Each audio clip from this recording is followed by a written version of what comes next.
സംസ്ഥാനത്തെ ആരോഗ്യ മേഖലയിൽ പലപ്പോഴും പല വീഴ്ചകളും ഉണ്ടാകുമ്പോൾ ഇനിയെങ്കിലും ഇത് ശരിയായി മുന്നോട്ട് പോകും, ഈ പ്രശ്നങ്ങളെല്ലാം പരിഹരിക്കപ്പെടും എന്ന് നമ്മൾ പ്രതീക്ഷിക്കുന്നതാണ്. പക്ഷേ അതുണ്ടാകുന്നില്ല എന്നുള്ളതാണ്. ഏറ്റവും ഒടുവിൽ ഇപ്പോൾ പല വിഷയങ്ങളുണ്ടാകുന്നു. ഇപ്പോൾ കോഴിക്കോടത്തെ വിഷയം അത് ഒരു ഒറ്റപ്പെട്ട വിഷയമായി കാണാനാവില്ല.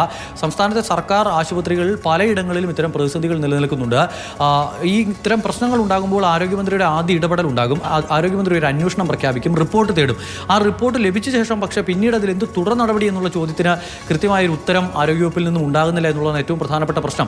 ഒരു ഗുരുതരമായ വീഴ്ച. ഇതിൽ ഏറ്റവും എടുത്തു പറയേണ്ട ഒന്ന് കോഴിക്കോടുണ്ടായ ഒരു ശസ്ത്രക്രിയാ പിഴവാണ്. വയറ്റിലൊരു കത്രിക ഉൾപ്പെട്ടു പോയ ഒരു വിഷയം. ആ വിഷയത്തിൽ റിപ്പോർട്ടൊക്കെ വന്നു, പക്ഷേ അതിലെ നടപടി എത്രത്തോളം ഉണ്ടായിട്ടുണ്ട് എന്നുള്ളതാണ് ഏറ്റവും പ്രധാനപ്പെട്ട ഒരു ചോദ്യമായി നിലനിൽക്കുന്നത്. ഇപ്പോഴും ഇഴഞ്ഞു നീങ്ങുകയാണ് അതിൻ്റെ തുടർ നടപടികൾ എന്നുള്ളതാണ് നമുക്ക് മനസ്സിലാക്കാനുള്ള ഒരു കാര്യമെന്ന് പറയുന്നത്. അതോടൊപ്പം തന്നെ തിരുവനന്തപുരത്ത് SAT എന്ന് പറയുന്ന ഒരു ആശുപത്രി, ആ ആശുപത്രി തെക്കൻ കേരളത്തിലെ എന്നല്ല ഈ തമിഴ്നാടിൻ്റെ കന്യാകുമാരി അടക്കമുള്ള മേഖലകളിലെ ആളുകളൊക്കെ ഏറ്റവും വിശ്വാസ്യതയോടുകൂടി വന്ന് കയറുന്ന ഒരു ആശുപത്രിയാണ്. ആ ആശുപത്രിയിൽ രാത്രിയിൽ ശസ്ത്രക്രിയ, കുഞ്ഞുങ്ങളുടെ ശസ്ത്രക്രിയ നടത്തിയത് മൊബൈൽ ഫോണിൻ്റെ വെളിച്ചത്തിലായിരുന്നു.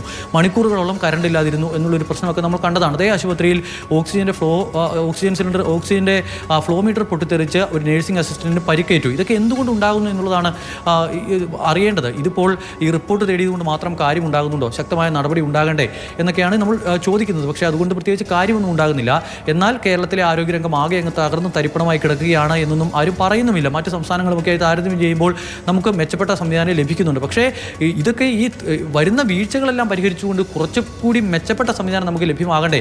ഒരു ആശങ്കപ്പെട്ട അന്തരീക്ഷത്തിലേക്ക് നമുക്ക് ആശുപത്രിയിൽ ചികിത്സയ്ക്കായി പോകാൻ കഴിയുമോ എന്നുള്ള ചോദ്യമൊക്കെയാണ് ഉയരുന്നത്. ഈ പ്രശ്നത്തിനൊക്കെ പരിഹാരം കണ്ടെത്തി മറ്റു നാടുകളിലൊക്കെ വിദേശ രാജ്യങ്ങൾക്ക് ലഭിക്കുന്നതിന് നമ്മൾ അങ്ങനെയാണല്ലോ പറയുന്നത്. വിദേശത്ത് കിട്ടുന്ന അതേ സംവിധാനം ഇവിടെ കിട്ടുന്നുണ്ട് എന്ന്. അത് പറച്ചിലിൽ മാത്രം ഒതുങ്ങാതെ യാഥാർത്ഥ്യമായി മാറട്ടെ എന്ന് പ്രതീക്ഷിക്കാം. പക്ഷേ തീർച്ചയായും അതാണ്, വിദേശ തലത്തിലുള്ള സംവിധാനങ്ങളൊക്കെ നമുക്ക് വരും എന്നുള്ളതൊക്കെ യാഥാർത്ഥ്യമാകേണ്ടതുണ്ട്. അപ്പോൾ ഇത്തരത്തിലുള്ള പിശകുകളും പിഴവുകളും ഒക്കെ പരിശോധിച്ച് മുന്നോട്ട് പോകേണ്ടതുള്ളതുമാണ്.